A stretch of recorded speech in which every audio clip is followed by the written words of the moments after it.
നമ്മൾ ആദ്യം പോകുന്നത് media one managing editor C ദാവൂദിനെതിരെ വണ്ടൂരിലെ CPM ഏരിയ കമ്മിറ്റി നടത്തിയ പ്രകടനത്തിൽ ഉയർന്ന കൈവെട്ടും എന്നുള്ള ഭീഷണി പ്രയോഗത്തെക്കുറിച്ചിട്ടാണ്. കഴിഞ്ഞ 2 ആഴ്ചയായിട്ട് media one managing editor C ദാവൂദിനും ഔട്ട് ഓഫ് ഫോക്കസ് പ്രോഗ്രാമിനുമെതിരെ സൈബർ ഇടത്തിൽ CPM അനുകൂലികൾ നടത്തിയ ധാരാളം വ്യാജ പ്രചാരണങ്ങളുണ്ടായിരുന്നു. ഈ പ്രചാരണങ്ങൾക്കെതിരെ മാനേജിംഗ് എഡിറ്റർ തന്നെ മീഡിയ വണ്ണിൻ്റെ നിലപാട് വ്യക്തമാക്കി ഒരു വീഡിയോ ചെയ്തിരുന്നു. ഈ വീഡിയോയിൽ CPMൻ്റെ മുൻ MLA ആയ കണ്ണൻ നിയമസഭയിൽ സബ്മിഷനിൽ പറഞ്ഞ വാചകങ്ങൾ ഉയർത്തിയിരുന്നു. മലപ്പുറത്ത് ശബരിമലക്കാലത്ത് ഹിന്ദുക്കൾ ഉപയോഗിക്കുന്ന കറുത്ത തുണി മുസ്ലിം കടകളിൽ വിൽക്കാൻ പാടില്ല എന്ന ശാസന എന്ന സബ്മിഷനിൽ പറയുന്നുണ്ടായിരുന്നു. ഈ ഭാഗമാണ് സി ദാവൂദ് ഈ പരിപാടിയിൽ ഉപയോഗിച്ചത്. ഈ പ്രചാരണം വർഗീയ പ്രചാരണമാണെന്നും വിദ്വേഷ പ്രചാരണമാണെന്നുമാണ് CPM ആരോപിക്കുന്നത്. നിയമസഭാ രേഖകളിലടക്കമുള്ള വസ്തുതകളാണ് സി ദാവൂദ് ഈ പരിപാടിയിൽ പറഞ്ഞത്. ഇത് മുൻനിർത്തി ഇതിനെതിരെ CPM നടത്തിയ പ്രകടനത്തിലാണ് ഇന്നലെ ദാവൂദിനെതിരെ കൈവെട്ടുമെന്ന ഭീഷണി ഉയർന്നിരുന്നത്. ഇന്ന് CPM സംസ്ഥാന സെക്രട്ടറി തന്നെ ഈ ഭീഷണി അല്ലെങ്കിൽ ഇത്തരമുള്ള ഒരു മുദ്രാവാക്യം ശരിയല്ല എന്ന് പറഞ്ഞിട്ടുണ്ട്. നമ്മൾ ആദ്യം ഈ വിഷയത്തിലേക്കാണ് കടക്കുന്നത്. അജിംസ്, കേരളത്തിലെ ഒരു പ്രധാനപ്പെട്ട മാധ്യമ സ്ഥാപനത്തിൻ്റെ ചുമതലയിൽ ഇരിക്കുന്ന ഒരാൾക്കെതിരെ ഒരു അധികാരത്തിലുള്ള ഒരു പാർട്ടി അവരുടെ അണികൾ നടത്തുന്ന ഒരു പ്രകടനം അതിൽ കൈവിട്ടു എന്നുള്ളത് നമ്മൾ കോളേജ് തലത്തിലൊക്കെ ഇപ്പോൾ KSU അല്ലെങ്കിൽ പരസ്പരം SFI ABP ഒക്കെ ഇത്തരത്തിൽ മുദ്രാവാക്യം വിളിക്കാറുണ്ട്. ഇതിങ്ങനെ ഒരു പരസ്യമായിട്ടൊരു മാധ്യമ സ്ഥാപനത്തിൽ എപ്പോഴും ജനാധിപത്യത്തെക്കുറിച്ചിട്ടും ആവിഷ്കാര സ്വാതന്ത്ര്യത്തെക്കുറിച്ചുമൊക്കെ സംസാരിക്കുന്ന CPMൻ്റെ അണികളൊക്കെ തന്നെയാണ് ഇത്തരം മുദ്രാവാക്യം വിളിയുമായിട്ട് രംഗത്ത് വന്നത്. എങ്ങനെയാണ് ഇതിനെ കാണുന്നത്? അല്പം മുമ്പ് CPMൻ്റെ സംസ്ഥാന സെക്രട്ടറി MV ഗോവിന്ദൻ മാസ്റ്റർ ആ മുദ്രാവാക്യം വിളി ശരിയല്ല എന്ന് പറയാൻ തള്ളിക്കളയുകയും ചെയ്തിട്ടുണ്ട്. പറയുന്ന കാര്യത്തോട് എതിർപ്പുണ്ടെങ്കിലും അത്തരം മുദ്രാവാക്യങ്ങളെ പാർട്ടി അംഗീകരിക്കുന്നില്ല എന്ന് പറഞ്ഞതോടുകൂടി CPMൻ്റെ ഒരു അനുമതിയോടുകൂടിയാണ് ആ മുദ്രാവാക്യം വിളിച്ചത് എന്ന് മനസ്സിലാക്കാൻ കഴിയുന്നില്ല. ചിലപ്പോൾ അറിയില്ല, ചിലപ്പോൾ അത് തിരിച്ചടിക്കുമെന്ന് ഭയന്ന് തിരുത്തുന്നതായിരിക്കാം. പക്ഷേ CPMൻ്റെ സംസ്ഥാന നേതൃത്വം അത് അംഗീകരിക്കുന്നില്ല അത്തരം മുദ്രാവാക്യം വിളി. എന്ന് മാത്രമല്ല, മാധ്യമങ്ങളോ മാധ്യമപ്രവർത്തകരോ ഉയർത്തുന്ന എതിരഭിപ്രായങ്ങൾക്ക് നേരെ കൊലവിളി ഉയർത്തുക എന്നുള്ളത് ജനാധിപത്യ സമൂഹത്തിന് ഭൂഷണവുമല്ല. അത് പൊതുസമൂഹം തന്നെ അംഗീകരിക്കില്ല എന്നുള്ളതാണ് യാഥാർത്ഥ്യം. അതുകൊണ്ട് നമ്മൾ വണ്ടൂരിൽ കണ്ടത് അവിടുത്തെ ഒരു പ്രാദേശിക ആളുകളുടെ ഒരു വികാരം മാത്രമോ അതല്ല, അത് ഒന്നും മുദ്രാവാക്യം വിളിച്ചിട്ട് ഇനി തിരിച്ചടിക്കുകയാണെങ്കിൽ അത് തിരുത്താം എന്നുള്ള ലൈനോ എന്താണെന്ന് നമുക്കറിയില്ല. എന്തായാലും അത് പാർട്ടി തള്ളി കളഞ്ഞിട്ടുണ്ട്. അതുകൊണ്ട് ആ മുദ്രാവാക്യം പാർട്ടിയുടെ ഔദ്യോഗിക മുദ്രാവാക്യമായിട്ട് നമുക്ക് എടുക്കാൻ കഴിയില്ല. നമ്മളിപ്പോൾ ഈ വിഷയത്തെ കുറച്ചുകൂടി ബ്രോഡർ പെർസ്പെക്റ്റീവ് കാണുമ്പോൾ ഈ നിലമ്പൂർ ഉപതെരഞ്ഞെടുപ്പിന് ശേഷമാണല്ലോ ഈ പ്രശ്നങ്ങൾ മുഴുവൻ ഉയർന്നു വരുന്നത്. നിലമ്പൂരിൽ LDF സ്ഥാനാർത്ഥി M സ്വരാജ് ജയിക്കും എന്ന് നിലമ്പൂരിലെ സഖാക്കൾ പ്രതീക്ഷിച്ചിട്ടുണ്ടാകാം, തോക്കുമെന്ന് വേറെ കുറേ പേരും പ്രതീക്ഷിച്ചിട്ടുണ്ടാകാം. അദ്ദേഹം ജയിക്കുമോ ഇല്ലയോ എന്നുള്ളത് പിന്നെ ഇലക്ഷൻ റിസൾട്ട് വന്നു കഴിഞ്ഞിട്ടാണല്ലോ അറിയുക. നമ്മൾ ഈ ഔട്ട് ഓഫ് ഫോക്കസ് എന്ന് പറഞ്ഞ പാനലിൽ നിലമ്പൂർ ഇലക്ഷൻ ഉപതെരഞ്ഞെടുപ്പ് എത്രയോ തവണ ചർച്ച ചെയ്തിട്ടുണ്ട്. അതിൽ എനിക്ക് നല്ല ഓർമ്മയുണ്ട്, M സ്വരാജിനെ കുറിച്ച് ഞാൻ പറഞ്ഞിട്ടുള്ള ഒരു വാക്ക്, the most available best candidate for CPM എന്നാണ് ഞാൻ ഏറ്റവും കൂടുതൽ ആവർത്തിച്ച് പറഞ്ഞിട്ടുള്ള കാര്യം. അതായത് ഒരു സ്ഥാനാർത്ഥി എന്ന നിലയിൽ M സ്വരാജിൻ്റെ ഒരു സ്റ്റാച്ചർ അത് നമ്മൾ അംഗീകരിച്ച് തന്നെയാണ് സംസാരിച്ചത്. അതൊരു മോശം സ്ഥാനാർത്ഥിയാണെന്നോ, അതേസമയം തന്നെ UDF സ്ഥാനാർത്ഥി ആര്യാടൻ ഷൗക്കത്തിനെ പറ്റി നമ്മൾ പറഞ്ഞെന്താണ്, അദ്ദേഹത്തിന് എതിർ വോട്ടുകളുള്ള ഒരു മണ്ഡലമാണ് നിലമ്പൂർ എന്ന് ആവർത്തിച്ച് നമ്മൾ പറഞ്ഞിട്ടുണ്ട്. അപ്പോൾ അതായത് ഒരിക്കലും ഒരു റിയാലിറ്റി വിട്ടിട്ട് ഒരാളെ ഡെമോണൈസ് ചെയ്യാനോ ഒരു സ്ഥാനാർത്ഥി മോശക്കാരനാക്കാനോ ഒരു സ്ഥാനാർത്ഥിയെ പുകഴ്ത്താനോ നമ്മൾ ഈ പ്ലാറ്റ്ഫോമിൽ ശ്രമിച്ചിട്ടേ ഇല്ല. അപ്പോൾ അത്രയും ബാലൻസ്ഡ് ആയിട്ട് തന്നെയാണ് നമ്മൾ അതിൻ്റെ വിശകലനങ്ങൾ നടത്തിയിട്ടുള്ളത്. എന്തൊക്കെയാണ് സംഭവിക്കുക, PV അൻവറിൻ്റെ ഫാക്ടറോടെ എങ്ങനെ വർക്ക് ചെയ്യും എന്നെല്ലാം നമ്മൾ വിശകലനം നടത്തിയിട്ടുണ്ട്. അതിലെവിടെയും ഏതെങ്കിലും പാർട്ടിയെയോ മുന്നണിയെയോ സഹായിക്കുന്ന രീതിയിലോ അല്ലെങ്കിൽ ടാണിഷ് ചെയ്യുന്ന രീതിയിലോ നമ്മൾ സംസാരിച്ചിട്ടേ ഇല്ല. വിഷയം വിവാദമാവുന്നത് തെരഞ്ഞെടുപ്പ് കഴിഞ്ഞതിന് ശേഷമാണ്. തെരഞ്ഞെടുപ്പ് കഴിഞ്ഞതിന് ശേഷം M സ്വരാജിൻ്റെ ഒരു പുസ്തകത്തിന് അവാർഡ് നൽകുന്നതുമായി ബന്ധപ്പെട്ട ഒരു ചർച്ച നടന്നു. അത് CPMൻ്റെ അണികളെ ചൊടിപ്പിച്ചിട്ടുണ്ട്. സ്വാഭാവികമായിട്ടും ചൊടിക്കും. കാരണം M സ്വരാജിനെ പോലെ പാർട്ടി അണികൾ ഹൃദയത്തിലേറ്റി നടക്കുന്ന ഒരു വലിയ നേതാവ്, അദ്ദേഹത്തിന് വലിയ ഫാൻ ബേസ് ഉണ്ട് പാർട്ടിക്കകത്ത്. അപ്പോൾ അദ്ദേഹത്തിനെതിരെ ഒരു വിമർശനം ഉണ്ടാകുമ്പോൾ സ്വാഭാവികമായിട്ടും എതിർ വിമർശനങ്ങളുണ്ടാകും. അതിനങ്ങനെ തന്നെ അംഗീകരിക്കണം. മറ്റൊന്ന്, എതിർ വിമർശനം ഉയർത്തിയ ഒരു വ്യക്തിപരമായി അറ്റാക്ക് ചെയ്യുക, അതാണ് എതിർ വിമർശനം എന്ന് ഉദ്ദേശിക്കുന്നത്. ആ പറയുന്ന കാര്യത്തിന് മറുപടി വരെയല്ല ചെയ്തത്. പക്ഷേ സോഷ്യൽ മീഡിയ കാലത്ത് അത് സ്വാഭാവികമാണ്, പ്രതീക്ഷിക്കേണ്ടതാണ്. ശരിയോ തെറ്റോ എന്നുള്ളതല്ല കാര്യം. മറ്റൊരു പ്രധാനപ്പെട്ട വിഷയം, ഈ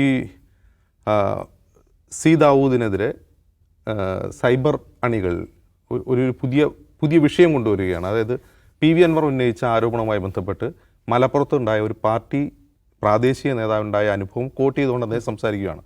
അത് അദ്ദേഹം തെറ്റായി മിസ്ഇൻറ്റർപ്രറ്റ് ചെയ്തു എന്ന് പറഞ്ഞുകൊണ്ട് അദ്ദേഹം വീണ്ടും രംഗത്ത് വരികയും അതിന് സി ദാവൂദ് മറുപടി കൊടുക്കുകയും ചെയ്തതാണ് ഇപ്പോൾ ഈ പുകിലെല്ലാത്തിനും കാരണം. ആ മറുപടിയിൽ സി ദാവൂദ് ചൂണ്ടിക്കാട്ടുന്ന ഒരു കാര്യം, മുൻപ് ഈ CPM എന്തുകൊണ്ടാണ്, അതാണ് അതിൽ ഏറ്റവും പ്രധാനപ്പെട്ട കാര്യം. എൻ്റെ കോർ എന്ന് പറയുന്ന വിഷയം ഇതാണ്. എന്തുകൊണ്ട് CPM കേരളത്തിലുള്ള മുസ്ലിം സംഘടനകളെ, മുസ്ലിം രാഷ്ട്രീയ പാർട്ടികളെ സവിശേഷമായി വിമർശിക്കുന്നു. അതേസമയം തന്നെ ഇതേ പാർട്ടികളുമായി അഖിലേന്ത്യാ തലത്തിൽ യോജിച്ച് പ്രവർത്തിക്കുകയും ചെയ്യുന്നു. ഇതൊരു വൈരുദ്ധ്യമാണ്. പക്ഷേ ഈ വൈരുദ്ധ്യം എന്ന് പറഞ്ഞാൽ ഇലക്ട്രൽ പൊളിറ്റിക്സിൽ ഒരു രാഷ്ട്രീയ പാർട്ടി സ്വീകരിക്കാൻ പാടില്ലാത്ത വൈരുദ്ധ്യം എന്നല്ല. ഉദാഹരണത്തിന് തൃണമൂൽ കോൺഗ്രസ് ഏതോ അർത്ഥത്തിലൊക്കെ BJPക്ക് എതിരെ പ്രതിപക്ഷ സ്ഥാനത്ത് നിൽക്കുന്ന ഒരു പാർട്ടിയാണ്. അതേസമയം ബംഗാളിൽ അത് ആ പ്രതിപക്ഷ പാർട്ടികളുമായി നേർക്കുനേരെ മത്സരിക്കുകയും ചെയ്യുന്നുണ്ട്. അപ്പോൾ ഇന്നത്തെ സവിശേഷമായ ഇന്ത്യൻ രാഷ്ട്രീയ സാഹചര്യത്തിൽ പ്രാദേശികമായ ഒരു നിലപാടും ദേശീയ തലത്തിൽ വേറൊരു നിലപാടും എന്നുള്ളതൊരു വൈരുദ്ധ്യമല്ല, ഒരു പ്രായോഗിക തെരഞ്ഞെടുപ്പ് രാഷ്ട്രീയ തന്ത്രം മാത്രമാണ് എന്നുള്ള യാഥാർത്ഥ്യം നമ്മൾ അംഗീകരിക്കണം. പക്ഷേ കേരളത്തിലേക്ക് വരുമ്പോൾ സി ദാവൂദ് മിക്കവാറും അദ്ദേഹത്തിൻ്റെ എഴുത്തുകളിലും പ്രസംഗങ്ങളിലും സവിശേഷമായി CPMനെ മുൻനിർത്തി ഉന്നയിക്കുന്ന ഒരു പ്രധാനപ്പെട്ട വിമർശനം കേരളത്തിൽ സംഘപരിവാർ നടത്തിക്കൊണ്ടിരിക്കുന്ന ന്യൂനപക്ഷ വിരുദ്ധ പ്രചാരണത്തോടൊപ്പമോ അതിന് തൊട്ട് താഴെയോ മുകളിലൊക്കെ ആയിട്ട് CPMഉം അത് തന്നെയാണ് ചെയ്യുന്നത്. ചെയ്യുന്ന രീതി വ്യത്യാസമുണ്ടാകാം, പക്ഷേ അതിൻ്റെ ഫലം എന്ന് പറയുന്നത് ഒരു തരം ന്യൂനപക്ഷ വിരുദ്ധമായ മനോഭാവം സമൂഹത്തിൽ സൃഷ്ടിക്കാൻ ഉതകുന്ന തരത്തിലാണെന്നാണ് ദാവൂദ് നിരന്തരമായി. ഞാൻ ദാവൂദിനെ വളരെ നേരത്തെ മുതൽ വായിച്ചുകൊണ്ടിരിക്കുന്ന ഒരാളാണ്, അദ്ദേഹം പറയുന്നത് കേൾക്കുന്ന ഒരാൾ കൂടിയാണ്. അദ്ദേഹത്തിൻ്റെ ഒരു പോയിൻ്റ് അതാണ്.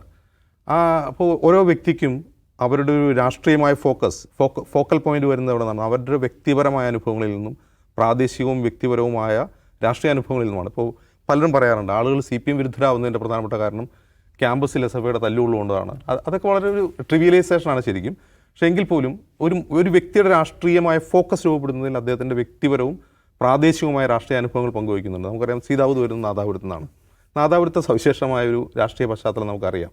അവിടെ നിലനിൽക്കുന്നു. അവിടെ CPM, മുസ്ലിം ലീഗ് എന്ന് പറയുന്ന രണ്ട് രാഷ്ട്രീയ പാർട്ടികൾ പരസ്പരം പോരടിക്കുന്ന കുറേ കൂടി വയലൻ്റ് ആവുന്ന ഒരു സ്ഥലം കൂടിയാണ്. അതിന് കേവലമായ ഒരു രാഷ്ട്രീയ പോരാട്ടം മാത്രമല്ല, അതിനൊരു കമ്മ്യൂണൽ ആംഗിൾ കൂടിയുണ്ട്. അപ്പോൾ അവിടെ നിന്നാണ് അദ്ദേഹം ഒരുപക്ഷേ എന്തുകൊണ്ടാണ് CPM ഇങ്ങനെ പെരുമാറുന്നതെന്ന് പഠിക്കുകയും CPMൻ്റെ മുൻകാല ചെയ്തികളിൽ നിന്ന് അത്തരം പ്രസ്താവനകൾ, അത്തരം സംഭവങ്ങൾ പിൻ പോയിൻ്റ് ചെയ്തെടുത്ത് വിമർശിക്കുകയും ചെയ്യുന്നുണ്ടാവുക. ആ ഒരു അനുഭവത്തിൽ കൂടിയായിരിക്കാം അത് അദ്ദേഹം വളരെ ശക്തമായി, വളരെ ഫോക്കസായി ചെയ്യുന്നുണ്ട്. അപ്പോൾ അതങ്ങനെ ചെയ്യേണ്ടതുണ്ടോ എന്ന് ചോദിച്ചാൽ അത് ഓരോരുത്തരുടെയും രാഷ്ട്രീയമായ ഉൾക്കാഴ്ചയുടെ ഫലമായി ഉണ്ടാകുന്നൊരു കാര്യമാണ്. അങ്ങനെ മുൻകാലങ്ങളിൽ അങ്ങനെ ചെയ്തു, ഇപ്പോഴും ഇങ്ങനെ ചെയ്തുകൊണ്ടിരിക്കുന്നത് വിമർശിക്കേണ്ടതെന്ന് നോക്കുമ്പോൾ ഇപ്പോഴുണ്ടാകുന്ന അനുഭവങ്ങളെ അത് ഏത് പശ്ചാത്തലത്തിലാണ് ദാവൂദ് പറയുന്നത്? PV അൻവർ എന്ന് പറയുന്ന ഒരു LDF MLA ഉയർത്തിവിട്ട ആരോപണങ്ങളുടെ പശ്ചാത്തലത്തിൽ കൂടിയാണ് ഈ വിമർശനം ഉന്നയിക്കുന്നത്. അപ്പോൾ ഈ വിമർശനത്തെ അതിൽ കാമ്പുണ്ടോ എന്ന് പരിശോധിക്കുക എന്നുള്ളതാണ് ഒരു രാഷ്ട്രീയ പാർട്ടി എന്ന നിലയിൽ ചെയ്യേണ്ടത്. അപ്പോൾ CPMനെ സംബന്ധിച്ച് മുസ്ലിം ലീഗ് എന്ന് പറയുന്ന വളരെ പവർഫുള്ളായിട്ടുള്ള ഒരു പാർട്ടി, അതൊരു ഐഡൻറ്റിറ്റി പൊളിറ്റിക്സ് പേർന്നൊരു പാർട്ടിയാണ്. അപ്പോൾ ഐഡൻറ്റിറ്റി പൊളിറ്റിക്സിനോട് ഒരു കമ്മ്യൂണിസ്റ്റ് പാർട്ടി ഉണ്ടാകുന്ന നിലപാട് നമുക്കറിയാം. ഐഡൻറ്റിറ്റി പൊളിറ്റിക്സിനെ തള്ളിക്കളയുന്ന ഒരു സമീപനമാണ് ലോകത്തെല്ലാ കമ്മ്യൂണിസ്റ്റ് പാർട്ടികളും സ്വീകരിക്കുക. കാരണം അത് വർഗ്ഗ ബഹുജന മുന്നേറ്റത്തെ ചിതറിച്ച് കളയുന്ന ഒന്നാണ് ഐഡൻറ്റിറ്റി പൊളിറ്റിക്സ് എന്നാണ് അവരുടെ പ്രഖ്യാപിത നിലപാട്. ഇന്ത്യയിലെ CPMൻ്റെ നിലപാട് അത് തന്നെയാണ്. അതേസമയം തന്നെ ഇതേ CPM രാജ്യത്തെ ഫാഷിസ്റ്റ് വാഴ്ചയ്ക്കെതിരെ ഈ പറയുന്ന ഐഡൻറ്റിറ്റി പൊളിറ്റിക്സ് ഉയർത്തിപ്പിടിക്കുന്ന ധാരാളം പാർട്ടികളുമായി കൈകോർക്കുന്നുണ്ട്. ഇപ്പോൾ RJD എന്ന പാർട്ടി ബീഹാറിൽ വരാൻ പോകുന്ന ബീഹാർ തെരഞ്ഞെടുപ്പിൽ RJDയോടൊപ്പമാണ് CPM ഉണ്ടാവുക. RJD എന്താണ്? യഥാർത്ഥത്തിൽ ഒരു കാസ്റ്റ് ബേസ്ഡ് ഐഡൻറ്റിറ്റി പൊളിറ്റിക്സ് മുന്നോട്ട് വയ്ക്കുന്ന ഒരു പാർട്ടിയാണ്. അപ്പോൾ ഈ ഒരു വൈരുദ്ധ്യം CPM സ്വയം വിശകലനം ചെയ്യേണ്ടതും പരിഹരിക്കേണ്ടതുമായൊരു പ്രശ്നമാണ്. മറ്റൊരു കാര്യം, CPM പോലെ ഒരു കമ്മ്യൂണിസ്റ്റ് ഐഡിയോളജി പേറുന്ന കേരളത്തിലെ ഏറ്റവും വലിയ ബഹുജന പാർട്ടിയാണ് CPM. ഈ ബഹുജന പാർട്ടി എന്ന് മാത്രമല്ല, കേരളത്തിലെ ഏറ്റവും വലിയ സെക്യുലർ പാർട്ടി കൂടിയാണ് CPM. അപ്പോൾ സെക്യുലറായിട്ടുള്ള ഒരു ബഹുജന പാർട്ടി ഐഡൻറ്റിറ്റി പൊളിറ്റിക്സിന് നേരെയോ അത്തരത്തിലുള്ള ഐഡൻറ്റിറ്റി പൊളിറ്റിക്സ് എന്ന് പറഞ്ഞാൽ തെറ്റോ ശരിയോ എന്നുള്ളത് അത് CPMൻ്റെ മാത്രം നറേറ്റീവാണ്. എല്ലാവർക്കും അത് തെറ്റാവണമെന്നോ എല്ലാവർക്കും ശരിയാവണമെന്നൊന്നുമില്ല. CPMന് തന്നെ പല സ്ഥലങ്ങളിലും അതിൽ വ്യത്യസ്ത അഭിപ്രായങ്ങളുണ്ട്. അവരോട് യോജിക്കുന്ന കാര്യത്തിലും സഹകരിക്കുന്ന കാര്യത്തിലൊക്കെ വ്യത്യസ്ത അഭിപ്രായങ്ങളുണ്ട്. പക്ഷേ അവരെ ഡിമോണൈസ് ചെയ്യുക, അവരെപ്പറ്റി പറയുമ്പോൾ അത് വർഗീയമാണ്, നാട്ടിൽ കലാപം ഉണ്ടാക്കുന്നവരാണ്, അവർ മുഴുവൻ പ്രശ്നക്കാരാണ്, സംഘപരിവാറിനേക്കാൾ അപകടമാണ് എന്ന രീതിയിൽ പോർട്രേ ചെയ്യുന്നത് ഉണ്ടാക്കുന്നൊരു സാമൂഹിക പ്രത്യാഘാതമുണ്ട്. ആ പ്രത്യാഘാതമാണ് ദാവൂദ് അദ്ദേഹത്തിൻ്റെ സംസാരങ്ങൾ മുഴുവനായി ചൂണ്ടിക്കാട്ടാൻ ശ്രമിക്കുന്നത്. അത് ഒരു റെലവൻ്റ് ആയിട്ടുള്ള ഒരു സാമൂഹിക വിമർശനം തന്നെയാണ്. ആ വിമർശനത്തെ മറുപടി ഉണ്ടാകാം, അതിന് മറുപടി ഉണ്ടാകും. നിങ്ങൾ നറേറ്റ് ചെയ്യുന്ന രീതിയിലല്ല കാര്യങ്ങൾ. ഞങ്ങൾ ഒരു ഐഡൻറ്റിറ്റി പൊളിറ്റിക്സിൻ്റെ ഭാഗമായോ അല്ലെങ്കിൽ മറ്റേതെങ്കിലും രീതിയിലുള്ള സാമൂഹിക മുന്നേറ്റങ്ങളെ ഞങ്ങൾ വിമർശിക്കുന്നത് ഞങ്ങളുടെ ഒരു ഐഡിയോളജിക്കൽ ബേസിൽ നിന്നാണ്. ഞങ്ങൾ എല്ലാത്തരം വർഗീയതകളെയും നേരിടുന്നവരാണ്, ഒരു വർഗീയ പാർട്ടിയുടെയും വോട്ട് നേടണ്ട എന്ന് തീരുമാനിക്കുന്നവരാണ് എന്ന് വേണമെങ്കിൽ അവർക്ക് വിശദീകരിക്കാം, അതിൽ സംവാദമാകാം. പക്ഷേ ആ സംവാദത്തിൻ്റെ തലം കടന്ന് വ്യക്തിപരമായി ആക്രമിക്കുകയും കൊലവിളി നടത്തുകയും ചെയ്യുക എന്നുള്ളത് ഒരു ജനാധിപത്യ സമൂഹത്തിൽ ഭൂഷണമല്ല. അത് പാർട്ടി തിരിച്ചറിഞ്ഞു എന്നുള്ളതിൻ്റെ ഒരു തെളിവാണ് അല്പം മുമ്പ് ഗോവിന്ദ മാസ്റ്റർ നടത്തിയ പ്രസ്ഥാനം എന്നാണ് ഞാൻ മനസ്സിലാക്കുന്നത്. നിഷാദെ, നമുക്ക് ഈ കണ്ണൻ്റെ പരാമർശം നമ്മുടെ മുമ്പിൽ രേഖയായിട്ടുണ്ട്. അതിനോട് വ്യാപാരി വ്യവസായ ഏകോപന സമിതി നടത്തിയ അന്നത്തെ വാർത്താ പ്രതികരണം നമ്മുടെ പേപ്പർ കട്ടിംഗ് ആയിട്ട് മുമ്പിലുണ്ട്. അതോടൊപ്പം തന്നെ ചേക്കൂട്ടി അദ്ദേഹം കണ്ണനെ ഈ വാർത്തയായിട്ട് ബന്ധപ്പെട്ട് വിളിച്ചപ്പോഴത്തേക്ക് പറഞ്ഞ കാര്യം കണ്ണൻ പറയുന്നുണ്ട്, ഞാൻ കേട്ട് കേൾവിയിൽ നിന്ന് പറഞ്ഞാണെന്ന്. അപ്പോൾ സീതാവൂത് ഈ കാര്യമാണ് അതിൻ്റെ അകത്ത് ഉദ്ധരിക്കുന്നത്. അന്ന് വലിയ എതിർപ്പുണ്ടായിരുന്നു ഈ പരാമർശത്തെ. ഇതൊരു CPM-ൻ്റെ സമീപനത്തിൻ്റെ എല്ലാവരും ഒരു ഇസ്ലാമോഫോബിക് സ്വഭാവത്തെയാണ് അടയാളപ്പെടുത്തുന്നതെന്ന് ഈ സമീപകാലത്ത് CPM നിലപാടുകൾ കൂടി വെച്ച് പരിശോധിക്കുമ്പോൾ തോന്നുന്നുണ്ട്. അല്ല, ഒന്നാമത് എനിക്ക് പറയാൻ തോന്നുന്ന ഒരു പ്രധാനപ്പെട്ട കാര്യം, ഇപ്പോൾ സോഷ്യൽ മീഡിയ തുറന്നാൽ എവിടെയും കാണുന്നത് മീഡിയ വണ്ണിനെതിരെ CPM കാരണം അവകാശപ്പെടുന്നവരും CPM-കാരും ഒക്കെ വലിയ തോതിലുള്ള എഴുത്തുകളുമായി വരുന്നു. മീഡിയ വണ്ണിൽ നിന്ന് വരുന്ന ഔട്ട് ഓഫ് ഫോക്കസിനകത്ത് CPM വിമർശനം വരുന്നു. അതിന് പരിധി കവിഞ്ഞതും അല്ലാത്തതായിട്ടുള്ള മറുപടികൾ അപ്പുറത്തുനിന്ന് വരുന്നു. മീഡിയ വൺ ചാനൽ എന്ന് പറഞ്ഞാൽ ഒരു CPM-നെതിരെ ഒരു പ്രഖ്യാപിത യുദ്ധമുഖത്താണ് എന്ന് ആരെങ്കിലും വിചാരിക്കുന്നുണ്ടെങ്കിൽ അത് വേണ്ടതില്ല എന്ന അഭിപ്രായം അല്ലെങ്കിൽ നിലപാടാണ് എനിക്ക് പറയാൻ തോന്നുന്ന ഒരു കാര്യം. CPM-നെ പരാജയപ്പെടുത്തുക, CPM-നെ മൊത്തത്തിൽ ദുർബലപ്പെടുത്തുക, അതിനെ ഡിസ്ക്രെഡിറ്റ് ചെയ്യുക എന്ന ഒരു പ്രഖ്യാപിത നയനിലപാടിൻ്റെ അടിസ്ഥാനത്തിൽ മീഡിയ വൺ പ്രവർത്തിക്കുന്നില്ല. CPM-നോട് വ്യവസ്ഥാപിതമായ ഒരു വിരോധവും ഈ ചാനലിനില്ല. അതിനോട് യോജിക്കാവുന്ന തലങ്ങൾ കൂടുതലുണ്ട് എന്ന് വിചാരിക്കുന്ന ഒരു ചാനൽ തന്നെയാണ് ഇത്. ദേശീയ തലത്തിൽ ആ പാർട്ടി ഉയർത്തിപ്പിടിക്കുന്ന പല നയനിലപാടുകളും ഇന്ത്യൻ രാഷ്ട്രീയത്തിന് ദിശാസൂചികയാണെന്ന അഭിപ്രായം ഉണ്ടാവുകയും ആ നിലപാട് ഇവിടെ പറയുകയും ചെയ്തിട്ടുള്ള ചാനലാണിത്. എന്നാൽ അതിൻ്റെ കേരളത്തിലെ ഭരണകൂട രൂപത്തിന് പലപ്പോഴും നയപരമായ വ്യതിയാനങ്ങൾ സംഭവിക്കുന്നു. പലപ്പോഴും വലതുപക്ഷ വ്യതിയാനം ഉണ്ടാകുന്നുള്ളത് അതിനകത്തു തന്നെയുള്ള വിമർശനമാണ്. ആ വിമർശനത്തെ കണിശതയ്ക്ക് കുറവൊന്നുമില്ലാതെ ഉന്നയിക്കാനും മടിക്കുന്നില്ല. അത് ജേർണലിസം എന്ന നിലയ്ക്കുള്ള നമ്മുടെ ഉത്തരവാദിത്തമാണ്. അത് CPM-നോട് മാത്രമല്ല, കോൺഗ്രസിനോടും കോൺഗ്രസിൻ്റെ എല്ലാ ഏർപ്പാടുകളോടും ഇത്രയും സൂക്ഷ്മമായ വിശകലനവും വിമർശനവും നമ്മൾ ഈ ദിവസം വരെയും ഉന്നയിച്ചു പോന്നിട്ടുള്ള ഒന്നാണ്. മീഡിയ വൺ നിരോധന കാലത്ത് മീഡിയ വണ്ണിനെ നിരോധിക്കുന്ന ഘട്ടത്തിൽ മാധ്യമ സ്വാതന്ത്ര്യത്തിന് വേണ്ടി വളരെ ഉറച്ച നിലപാട് സ്വീകരിച്ച പാർട്ടിയാണ് CPIM. അതടക്കം CPIM ഉയർത്തിപ്പിടിക്കുന്ന പല നയനിലപാടുകളും നമുക്ക് യോജിപ്പാണ്. അതേസമയം അതിൻ്റെ ഭരണകൂട രൂപം കേരളത്തിൽ നടപ്പിലാക്കിക്കൊണ്ടിരിക്കുന്ന പല പരിപാടികളോടും വിയോജിപ്പുമുണ്ട്. അത് എല്ലാ കാലത്തും എല്ലാ ഭരണകൂടങ്ങളോടുമുള്ള മാധ്യമപ്രവർത്തനത്തിൻ്റെ അടിസ്ഥാന ഉത്തരവാദിത്തമാണ്. സർക്കാരിനെ ഓഡിറ്റ് ചെയ്യുക എന്ന് പറയുന്നത് മാധ്യമപ്രവർത്തനത്തിലെ ഒന്നാമത്തെയും രണ്ടാമത്തെയും ഉത്തരവാദിത്തമാണ്. കാരണം വാഗ്ദത്തം നിറവേറ്റുന്നുവോ ഒരു ജനാധിപത്യ ഭരണകൂടം എന്ന് ചോദിക്കൽ ബാധ്യതയാണല്ലോ. അപ്പോൾ അതാണ് നടന്നുകൊണ്ടിരിക്കുന്നത്. അതിനപ്പുറം ഇതെന്തോ ഒരു ഓപ്പൺ ഫൈറ്റ്, ഒരു വാർ പ്രഖ്യാപിച്ചിരിക്കുകയാണ്. നിയമങ്ങളില്ലാത്തൊരു യുദ്ധം പ്രഖ്യാപിച്ചിരിക്കുന്നു. ഇനി അങ്ങോട്ട് എക്കാലവും CPM വിരുദ്ധതയുടെ ഒരു കേന്ദ്രം എന്നാരും കാണേണ്ടതില്ല. ഇതൊരു സന്ദർഭമാണ്, ഇത്രയും പറയാം. ഇനി രണ്ടാമത്തത് കണ്ണനുമായി ബന്ധപ്പെട്ട പ്രശ്നം നമ്മൾ ആലോചിക്കണം. എവിടെ നിന്നാണ് തുടക്കം? CPM-ന് നേരത്തെ അജിംസ് പറഞ്ഞ പോലെ CPM-ൻ്റെ ഒരു പ്രാദേശിക നേതാവ്, അദ്ദേഹം ഈ സീതാവൂത് കടുത്ത വർഗീയവാദ നിലപാട് സ്വീകരിക്കുന്നു പറഞ്ഞൊരു ഫേസ്ബുക്ക് പോസ്റ്റിനുമ്പോഴാണ് ഇതങ്ങോട്ട് വല്ലാതെ കത്തിപ്പടരുന്നത് നമ്മൾ കാണുന്നത്. മലപ്പുറത്തെ പോലീസിങ്ങുമായി ബന്ധപ്പെട്ട പ്രശ്നം ഔട്ട് ഓഫ് ഫോക്കസിൻ്റെയോ മീഡിയ വണ്ണിൻ്റെയോ മാത്രം പ്രശ്നമാണോ? അല്ല. PV അൻവർ ആ പ്രശ്നം ഉയർത്തിപ്പിടിച്ച് ആദ്യത്തെ 8-10 ദിവസം പുറത്തു പോകുന്നത് വരെ അതിനകത്ത് നിൽക്കുമ്പോൾ ബഹുഭൂരിപക്ഷം റിയൽ കോംറേഡ്സ് അൻവറിൻ്റെ കൂടെയായിരുന്നു. അൻവർ ഉയർത്തിയ പ്രശ്നം എന്തായിരുന്നു? കേരളത്തിലെ പോലീസ് സംഘപരിവാറിന് വിധേയപ്പെടുകയാണ് എന്നതാണ് വിമർശനം. ആ വിമർശനം ഉന്നയിച്ചത് മീഡിയ വണ്ണും ഔട്ട് ഓഫ് ഫോക്കസും മാത്രമാണോ? അല്ല. ആനി രാജ മുതൽ ഏറ്റവും താഴെ തട്ടിലുള്ള CPM കോംറേഡ്സ് ഉന്നയിച്ചിട്ടുള്ള പ്രശ്നമാണത്. എന്തുകൊണ്ടാണ് തുടക്കത്തിൽ CPM-ന് അൻവറിനെ തള്ളിപ്പറയാൻ കഴിയാതിരുന്നതെന്ന് വെച്ചാൽ അൻവറിൻ്റെ കോസിനെ പിന്തുണയ്ക്കുന്ന വലിയ വിഭാഗം ജനങ്ങൾ ആ പാർട്ടിക്ക് അകത്തുണ്ട് എന്നറിയാവുന്നതുകൊണ്ടാണ്. ഇപ്പോഴും ഞാൻ വിചാരിക്കുന്നില്ല, CPM-ൻ്റെ ബഹുഭൂരിപക്ഷം മനുഷ്യർ ഇപ്പോഴും വിചാരിക്കുന്നു നമ്മുടെ പോലീസ് നമ്മുടെ കയ്യിലല്ല എന്ന്. പോലീസ് സംഘപരിവാറിൻ്റെ കയ്യിലാണ് എന്ന് വെച്ചാൽ അതിൻ്റെ അർത്ഥം എന്താണ്? ആ പോലീസിന് മുസ്ലിം വിരുദ്ധമായ സ്വഭാവം ഉണ്ടെന്നാണ്. അല്ലാതെ സംഘപരിവാർ എന്ന് പറഞ്ഞാൽ കഴിഞ്ഞില്ല. സംഘപരിവാർ പോലീസ് എന്ന് പറഞ്ഞാൽ ആ പോലീസിൻ്റെ അജണ്ട എന്തായിരിക്കും?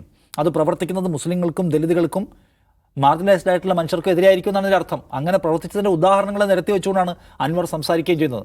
അൻവറിന് 20,000 വോട്ട് കിട്ടി. അൻവറിനെ കേരള പൊതുസമൂഹം തള്ളിക്കളഞ്ഞിട്ടില്ല. അത് കാണണം.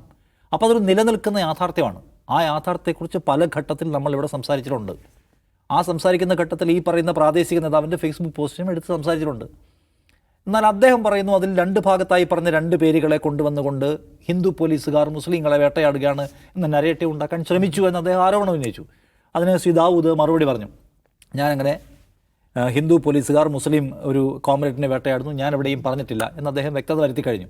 അതിന് മറുപടി പറഞ്ഞ കൂട്ടത്തിൽ 99-ൽ അവിടുത്തെ MLA ആയിരുന്ന കണ്ണൻ ഇങ്ങനെ ഒരു സ്റ്റേറ്റ്മെൻറ്റ് ശ്രദ്ധ ക്ഷണിക്കലിൻ്റെ ഭാഗമായി നിയമസഭയിൽ നടത്തിയെന്ന് പറഞ്ഞു. ശരിയാണ്, NDF എന്ന് പറയുന്ന കക്ഷി നടത്തിയെന്നാണ് അദ്ദേഹം നിയമസഭയിൽ പ്രസംഗിച്ചതെന്നാണ് CPM ഇപ്പോൾ വിശദീകരിക്കുന്നത്.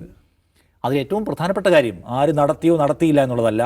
മലപ്പുറം പോലെ മതനിരപേക്ഷതയുടെ കാര്യത്തിൽ ഇത്രയും മാതൃകാപരമായ സംസ്കാരവും പാരമ്പര്യവുമുള്ള ഒരു സ്ഥലം, ആ സ്ഥലത്തെ മുൻനിർത്തിക്കൊണ്ട് കേരളത്തിൽ ഡിവൈഡ് ഉണ്ടാക്കാൻ, ഇന്ത്യയിലാകമാനം ഡിവൈഡ് ഉണ്ടാക്കാൻ സംഘപരിവാർ എത്രയോ കാലമായി പ്രവർത്തിക്കുന്നു എന്ന് നമുക്ക് അറിയാമായിരിക്കെ ഏത് സംഘടനയെ ചാരിയായാലും ആ ജില്ലയെക്കുറിച്ചൊരു സ്റ്റേറ്റ്മെൻറ്റ് നടത്തുമ്പോൾ ഉത്തരവാദിത്തം ഉണ്ടാവുക പ്രധാനമാണ്. ഏതെങ്കിലും ഒരു തീവ്ര സംഘടന, NDF-നെ പോലെ തീവ്ര നിലപാടുള്ള ഒരു സംഘടനയെ ചാരി ഇറസ്പോൺസിബിളായ ഒരു സ്റ്റേറ്റ്മെൻറ്റ് എങ്ങനെ നടത്തും? മുസ്ലിങ്ങളുടെ കടകളിൽ ഹിന്ദുക്കൾക്ക് ഉപയോഗിക്കാൻ കഴിയുന്ന ആചാര സംഗതികൾ വിൽക്കരുത്, ക്രിസ്ത്യാനികൾക്ക് പറ്റുന്നത് വിൽക്കരുത് എന്ന പ്രചരണം നടക്കുന്നു എന്നതിൻ്റെ വിവരത്തിൻ്റെ സോഴ്സ് എവിടെയാണ്? നേരത്തെ സികേഷ് പറഞ്ഞു, അല്ല അത് ആര് തള്ളിക്കളയുന്നു? വ്യാപാരി വ്യവസായി ഏകോപന സമിതി തള്ളിക്കളയുന്നു എന്ന് മാത്രമല്ല, അതുമായി ബന്ധപ്പെട്ട് മറ്റാരെങ്കിലും അത് ഉയർത്തുന്നത് നാം എവിടെയും കേട്ടിട്ടില്ല എന്ന് മാത്രമല്ല, അതുമായി ബന്ധപ്പെട്ട ഒരു പോലീസ് കേസ് പോലുമില്ല. അതെവിടെ നിന്ന് കേട്ടുവെന്ന് പിന്നീട് വിശദീകരിക്കാൻ തനിക്ക് കഴിഞ്ഞിട്ടില്ല എന്ന് 2020 വെളിപ്പെടുത്തുന്നത് NP ചെക്കുട്ടി എന്ന് പറയുന്ന മാധ്യമ പ്രവർത്തകനാണ്. അദ്ദേഹം പറഞ്ഞ ഹിയർസേ എവിടെയോ കേട്ടതിൻ്റെ അടിസ്ഥാനത്തിൽ അദ്ദേഹം പറഞ്ഞു എന്നാണ്. അപ്പോൾ NDF-നെ പറഞ്ഞാൽ എന്താണ് കുഴപ്പമെന്ന് ചോദിച്ചാൽ, NDF-നെ ചാരി എന്തും പറയാമോ? കേരള സ്റ്റോറി എന്ന് പറയുന്ന സിനിമയുടെ പ്രമേയം എന്താണ്? കേരളത്തിൽ മൊത്തം ഹിന്ദു സ്ത്രീകളെ കൊണ്ടുപോയി മതം മാറ്റുകയാണ്. ISIS ആണ് അത് ചെയ്യുന്നത്. എന്തിനാണ് എതിർക്കുന്നത്? ISIS-നെ അല്ലേ പറയുന്നത്. ISIS-നെ പറയുമ്പോൾ എന്തിനാണ്? കേരളത്തിലെ മതനിരപേക്ഷ സമൂഹം ഒന്നാകെ അതിനെ എതിർത്തു. കേരളത്തിലെ സർക്കാരും CPI-ഉം അതിനെ എതിർത്തു. കാരണം എന്താണ്? ഏതെങ്കിലും ഒരു സംഘടനയെ ചാരി ഇല്ലാത്തതൊന്ന് പറയാൻ പാടില്ല. അപ്പോൾ CPI-നെ പോലൊരു പാർട്ടിക്കും അതിൻ്റെ MLA-ക്കും ഉത്തരവാദിത്തമുണ്ട്. NDF-നെ കുറിച്ച് നിങ്ങൾക്ക് നിലപാട് സ്വീകരിക്കാം, പക്ഷെ NDF-നെ ചാരി മലപ്പുറം ജില്ലയിൽ ചിലവ് നടക്കുന്നു എന്ന നില എടുക്കുമ്പോൾ അതിൽ സൂക്ഷ്മത വേണം. അപ്പോൾ ഏത് ആരോപണം ഉന്നയിക്കുമ്പോഴും അതെന്താണ്, ആ ആരോപണത്തിൻ്റെ പ്രതിഫലനം എന്താണ്? അപ്പുറത്തുള്ള മനുഷ്യരെ അത് നിശ്ചയിക്കുകയും ചെയ്യും. നോക്കൂ, അവിടെ മുസ്ലിങ്ങൾ അവരവിടെ കടകളിൽ മാത്രമായി പ്രചരണം നടക്കുന്നു, അത് ചില ആളുകളെങ്കിലും ഏറ്റെടുത്താലോ എന്നൊക്കെയുള്ള ഒരു ഭയാശങ്ക ഉണ്ടാവുമല്ലോ. അതുകൊണ്ട് ഏത് സ്റ്റേറ്റ്മെൻറ്റ് നടത്തുമ്പോഴും അത് ആരെക്കുറിച്ചായാലും, ഞാൻ പറഞ്ഞത് നിങ്ങൾ ഏത് സംഘടനയെക്കുറിച്ച് ആരോപണം ഉന്നയിക്കുമ്പോഴും അതിൻ്റെ ഇമ്പാക്റ്റ് ഏരിയ എവിടെയാണെന്നുള്ള ബോധ്യം ഉണ്ടാവണം. ആ ബോധ്യത്തിൽ പശു പറ്റി. NP ചെക്കുട്ടിയാണ് 2020 ഈ കാര്യം ആദ്യം പറയുന്നത്. ആ സമയത്ത് നമ്മൾ ഈ ബഹളം കണ്ടിട്ടില്ല എന്ന കാര്യം പ്രത്യേകമായി ശ്രദ്ധിക്കണം. അപ്പോൾ അതുകൊണ്ട് അതിലൊരു വ്യക്തത വരുത്താനുള്ള ബാധ്യത എല്ലാവർക്കും ഉണ്ട്. ഇപ്പോഴും ഞങ്ങൾ ആ നിലപാടിൽ ഉറച്ചു നിൽക്കുന്നു എന്ന് കഴിഞ്ഞ ദിവസം നടത്തിയ ഒരു പ്രകടനത്തിനിടെ CPI-ന്റെ ഒരു പ്രാദേശിക നേതാവ് പ്രസംഗിക്കുന്നത് കണ്ടു. ആ നിലപാടിൽ ഉറച്ചു നിൽക്കുന്നത് അതിൻ്റെ സോഴ്സ് എന്താണ്, അത് എന്തുമാത്രം ക്രെഡിബിൾ ആയിട്ടുള്ള ഇൻഫർമേഷനാണ് എന്ന് പറയണം. അതിൻ്റെ അടിസ്ഥാനത്തിൽ അവിടെ ഉണ്ടായിട്ടുള്ള പ്രശ്നങ്ങൾ എന്താണ്? ഏതെങ്കിലും സ്ട്രീറ്റിൽ മഞ്ചേരിയിൽ ആളുകൾ ഇത് വിൽക്കാതിരുന്നോ? അത് ആളുകളെ കമ്മ്യൂണിറ്റി ഡിവൈഡ് ചെയ്തോ? എത്ര കാലമായി മലപ്പുറത്തേക്ക് കേൾക്കുന്നു? അവിടെ ഏതെങ്കിലും ഡിവൈഡിൻ്റെ കഥ നമ്മൾ കേൾക്കുന്നുണ്ടോ? ഇല്ല. സോ അതുകൊണ്ട് CPI-എം ഒരു സംഘപരിവാർ സ്വഭാവത്തിലേക്ക് പോകുന്ന പാർട്ടിയാണെന്ന അഭിപ്രായം എനിക്കില്ല. അതിന് പോകാനും കഴിയില്ല. പോയാൽ പിന്നെ ആ പാർട്ടി ഇല്ല എന്ന് വിചാരിക്കുന്ന ആളാണ് ഞാൻ. അത് കഴിയില്ല. പക്ഷേ ഇതിനോടൊക്കെ സ്വീകരിക്കുന്ന ഒരുതരം അഴകുഴമ്പൻ സമീപനം പാടില്ല, കാർക്കശ്യമുള്ള സമീപനം വേണം. അതിലാണ് പ്രശ്നമെന്ന് എനിക്ക് തോന്നുന്നു. അതിൻ്റെ അടിസ്ഥാനത്തിൽ ഇപ്പോൾ ഈ പ്രകടനങ്ങളിൽ കൈവെട്ടുമെന്നൊക്കെയുള്ള മുദ്രാവാക്യം വിളിക്കുന്നു. അത് അവർ തന്നെയും ആലോചിക്കേണ്ട ഒരു കാര്യം. ഒരു ആധുനിക സമൂഹം ഏറ്റെടുക്കാൻ കഴിയുന്ന മുദ്രാവാക്യമാണോ അവർ വിളിക്കുന്നതെന്ന കാര്യം അവർ ആലോചിച്ച് നോക്കേണ്ട കാര്യമാണ്. ഇപ്പോൾ CPI-ന്റെ സംസ്ഥാന സെക്രട്ടറി അതിനെ തള്ളി പറയുകയും ചെയ്തു. തള്ളി പറഞ്ഞുകൂടി പാർട്ടിയുടെ ഒഫീഷ്യൽ നിലപാടല്ല എന്ന് വ്യക്തമായിരിക്കുന്നു. അവരിപ്പോൾ കേസ് കൊടുക്കാൻ പോകുന്നു. അങ്ങനെയാണ് ചെയ്യേണ്ടത്. അവർക്ക് വിയോജിപ്പുണ്ടെങ്കിൽ അവർക്ക് നിയമപരമായ നടപടി സ്വീകരിക്കാം.